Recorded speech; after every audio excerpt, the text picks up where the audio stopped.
look at today, particularly. Let's look at this very day, the 21st of January. On the 21st of January 2019, the sporting world was thrown into confusion following the disappearance of a light aircraft with Cardiff City Argentine news signing Emiliano Sala and pilot David Botsing on board.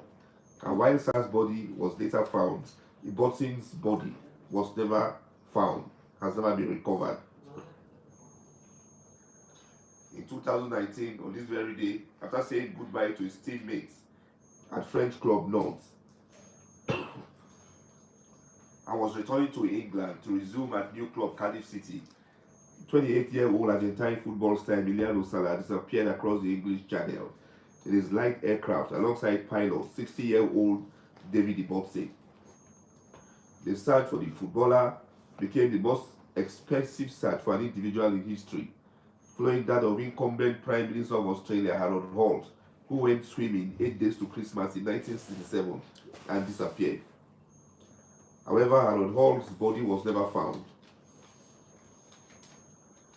Salah had returned to Nantes on Saturday, 19 January, after signing his new deal at Cardiff on a plane arranged by football agent and former player Marc Naquet. He finally left Nantes in France with the intention to return to Cardiff on Monday, the 21st of January, in order to attend his first training session with his new club the following morning, but never arrived. The Piper Malibu aircraft, which was flying Salah from Nantes to Cardiff, disappeared off Al Dani. The same aircraft and pilot had flown Salah to Nantes 2 days earlier. Guernsey police initially searched for 3 days across the English Channel.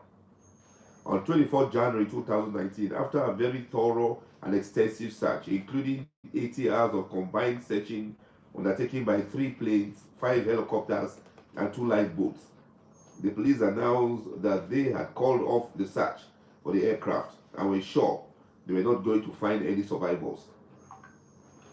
The decision led to calls worldwide for the search to continue, including numerous other footballers, among them fellow Argentine players Lionel Messi, Gonzalo Higuain, Sergio Aguero, and former player Diego Maradona. The president of Argentina, Mauricio Macri, stated his intention to request the British and French governments to resume the search. An online petition also attracted over 65,000 signatures, and Salah's family later announced their decision to fund a private search.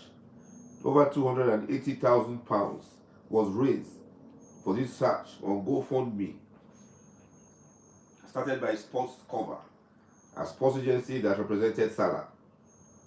The funds enabled the private search to commence on 26 January, and on 7 February, Salah's body was recovered from the plane's wreckage. Salah's funeral was held in his hometown of Progreso in Argentina on the 16th of February 2019. Salah, who modeled his playing style to that of compatriot Gabriel Batistuta, had signed a £15 million deal to join Cardiff City from Nantes and was only going to resume at his new club when he met his death. The body of pilot David Botsing has never been recovered, regardless of the equally large amount of money invested in the search of his body.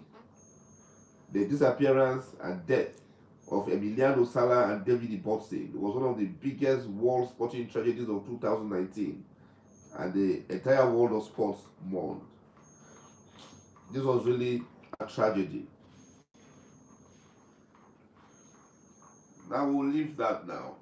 I told you today we are going to be talking mostly on the Cartel Repeal Act of 2010, the American Recovery and Reinvestment Act of 2009, and Tax Relief, Unemployment Insurance Reauthorization, and Job Creation Act of 2010 served as economic stimulus amidst the Great Recession.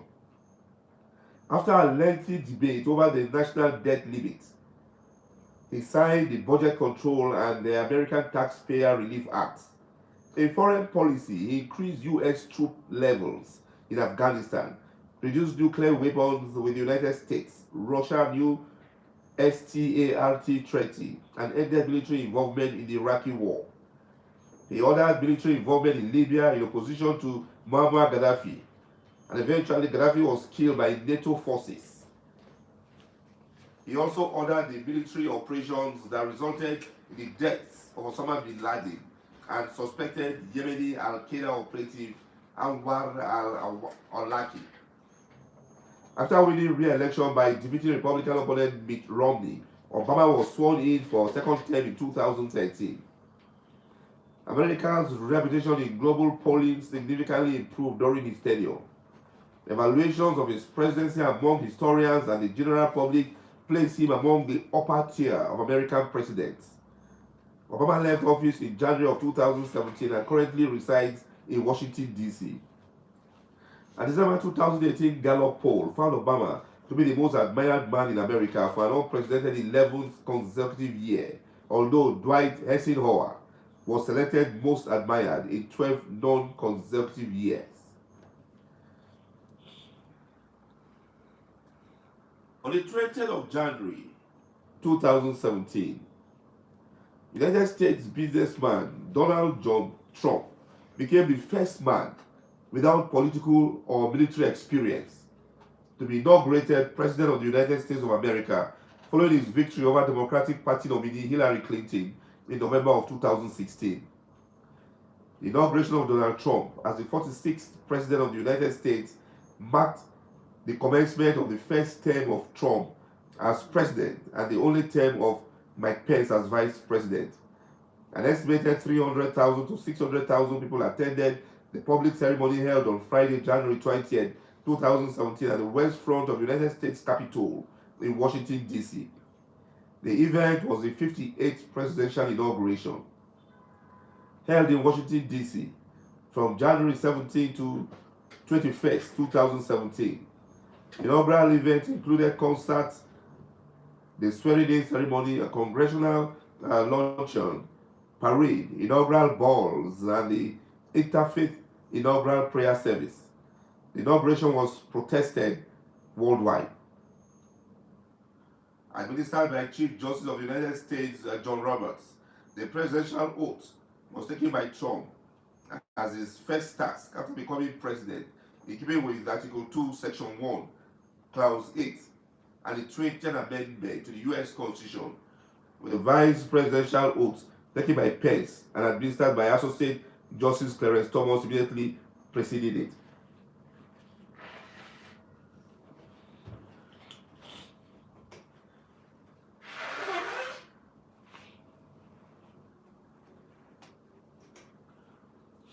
Trump was sworn in with his left hands on a pair of Bibles, his personal copy and the Lincoln Bible. At 70 years, 220 days of age, on Inauguration Day, Trump was the oldest person to assume the presidency. 4 years later, in 2021, he was surpassed by Senator Joe Biden at 78 years and 61 days. Trump reclaimed the title with his second inauguration exactly 8 years later, on January 20th, 2025, at 78 years, 220 days of age. Yes, interesting milestones. Looking at the story of how presidents have been inaugurated in the United States. Now let's look at